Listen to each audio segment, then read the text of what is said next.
Okay, we will make two more questions that will have um, a lot of questions, but contain in only two. The first one is about the tariffs of Trump, because there has been much talk that he follows the Miran doctrine, and that is like this disruptive strategy to maintain the dominant role of the dollar. And this allows to talk about the dollarization, if it is realistic or not, and what do you think about who says that this model will will produce a new system like techno-feudalism or another things that are like post-capitalism world? Yes, well, it sounds to me like you have been talking to my friend Varoufakis. Uh, the I do work with him, so I'm familiar with him, and we are friends. We've worked together over the years many times. Um,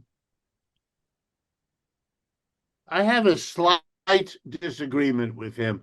I, he and I are very similar. We understand the situation in similar way. I have learned much from him, for which I am grateful. But I think he gives more credit to American policy than it deserves. He is looking for the rational, logical objectives and program that lies behind the daily political theater. And he's right to do that. He should look at it. And yes, one of the goals is to maintain U.S. hegemony, no question. And one of the goals is to maintain the dollar as crucial for that hegemony. That's all true. But where I disagree a little bit with Giannis is he thinks they can actually do it. And I think it's too late. They can't do that anymore. So what you have in Trump, does he want to protect the dollar? Yes, of course he does. Does he want to protect American dominance? Yes, he does. But the problem is he has other problems. And when he tries to solve the other problems, they undercut the effort to maintain the dollar. I will give you an example. He wants to bring manufacturing back to the United States. That is a very difficult thing to do. I don't think he can do it. But if he has any chance at all, it would require the devaluation of the dollar. Yeah, but the problem of the devaluation of the dollar is that it is a danger for all the central banks in the world that hold dollars because the value of their holdings is going to drop. This is not good for them. And to protect themselves, they are unloading the dollar. They're doing it slowly, but they are doing it. And the role of the dollar is therefore shrinking. If he wants to get it back, he'll have to make the dollar secure, but then he can't bring the manufacturing to this country. He's caught in a contradiction he cannot resolve. Here's the next problem. If the United States continues to be the ally of Israel at a time when at least the entire Arabic world and the entire Muslim world look upon this with horror at what is happening, particularly in Gaza, as I'm sure you know, over the last 3 years now. The United States' position in the world is becoming dangerous. And I don't mean just dangerous that the votes in the UN go against the United States. That's already old news. But here's the reality, and I'll give you an example. A few blocks from where I'm sitting now is what's called Fifth Avenue in Manhattan. It's a very elegant place where tourists from around the world come and spend too much money in a fancy store. Okay? Parts of Fifth Avenue are very elegant apartments. If you walk down the street at night, you'll see that most of the apartments are dark. There's no light. And that's because there's nobody in there. Those are investments. You might be surprised how many wealthy Spaniards, how many wealthy Portuguese, how many wealthy, you fill in the blank, keep part of their money in an apartment in New York City that they visit twice a year. They stay for 2 weeks. The rest of the time, the apartment sits there. It's an investment. By the way, a very good investment because its value has gone up better than the stock market. Okay, those people are now becoming worried about the future of the United States, where before one of them would have 5 apartments on Fifth Avenue. They now sell 2 of them and buy apartments in Paris. They are diversifying their risk away from the United States. That's part of what happens when an empire declines. And he has to do something about that. And he doesn't know what to do. He wants to make the dollar become more valuable because that makes owning an apartment in the United States more valuable. But he can't do that if he wants to bring he can't function. He can't solve the problem. He can't bring people here because the wages are too high. Well, one of the ways to solve that problem is to bring in immigrants. And we did that, millions of them, to work cheap. But it provoked a reaction in the native population that turned against the immigrants to support Mr. Trump in office. So he has to deport immigrants, which makes the problem of wages here more difficult. He can't. Mr. Trump is unable to function. He can't deliver on his promises. He's desperate. And he is behaving each day a little more desperate.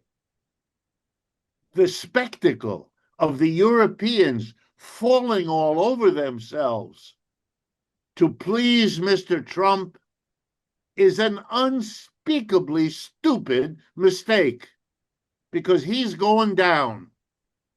And the reputation of Macron or Starmer or Merz is going to go down with him. You are mortgaging your own country to support a loser in the United States. That's the reality. Oriol, Yeah, okay, so we have another question. So in this age of global conflicts, such as the Russia-Ukraine war, the Palestinian genocide, and now the war between Iran and Israel, the United States announced a ceasefire. We have 2 questions here. How should we understand the role that Iran plays in the region? And then, do you think that these small conflicts can lead to a large global war? Did you say the UN, like United Nations, or the US? The US, the US. The role of the US or the United Nations? Oh, okay. My bad. The role of Iran. Of Iran? Yes. Oh, okay. I'm sorry.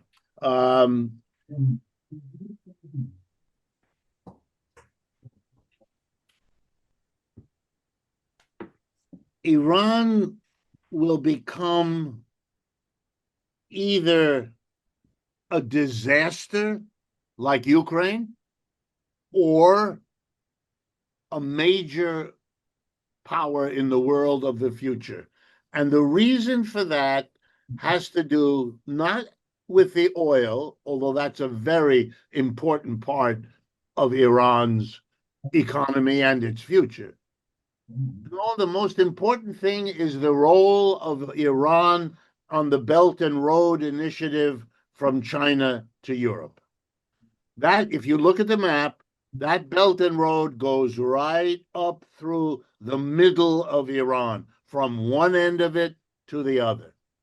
That puts, in a way, it's going back 1,000 years to the role of that part of the world as the entrepôt in French, as the in-between place to which the goods of Europe come on their way to China and the goods of China on their way to Europe. Iran is, in its history, a place of merchants, and they are going to be a fantastic place to develop industry because they're on a global, if not the most important global trade route. So their future is very good if they can avoid being drawn into a war. And I think, especially a war with someone who will destroy much of what they have. And so I think they are very worried. I think what you see is the behavior of the Ayatollah and the people who make the decisions. They did not do to Israel what they have now shown they could have done, even after Israel attacked them. They were very limited. They were very careful not to attack the United States. And after the United States attacked them, if you've understood what they did, they sent missiles to Qatar. And in Qatar, there's a military base, American military base, a very big one.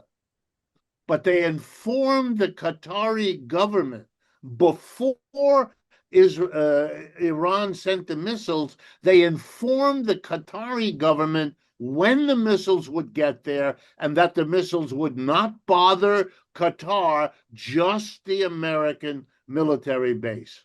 And they advised the Qatari government to inform the United States, which it did, and the United States moved its airplanes and its people out of the base. The missiles came, they did a little damage, and end of what? This is incredible behavior.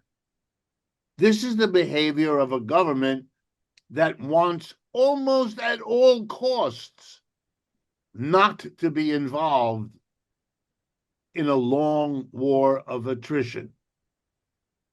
But they know that the one thing worse than being caught up in a long war of attrition is allowing the United States and Israel to defeat them and break them up into little countries or whatever it is the Americans and the Israelis would do, because that takes them away from their future. Then they lose the oil and they lose the position because the United States will block the Belt Road Initiative. It's already trying to do that elsewhere. So they understood their logic. Their logic is, best of all, avoid the war. Worst of all, isolate Israel. Worse than that, fight with Israel, but minimize the relationship with Iran. And I think the advice they got from Russia and the advice they got from China was to do exactly what I've just said. And I believe that was communicated to Mr. Trump. If you threaten Iran beyond the completely theatrical, I don't know if you're aware, here in the United States, today's New York Times headline is that the bombing of American bombing of the 3 nuclear sites in Iran was a complete failure. The president announced it's a great success. The New York Times said, no, it isn't. It's a complete failure. So my suspicion, I don't know, of course, is that Russia and China informed the United States, if you persist in this, we will support Iran, because for both of us, for Russia because it's on the border, for China because of the Belt Road, Iran is a high priority. We will not let you destroy it. This puts the United States in an impossible situation. Mr. Trump was elected to end American wars, to end the war in Ukraine, which he promised to do, and to end the wars in the Middle East, which he promised to do. He has failed to stop the war in Ukraine. He has failed to stop the genocide in Gaza. And now he seems to be about to start yet another war. That too helped to get Mr. Mamdani elected mayor of New York. The reaction of people to a government they wanted to vote against, and voting for a socialist Muslim was a good way to do that. That's why they did it. Okay, so that would be all. Adria, if you want, you can stop the recording. Yes, I will stop right now.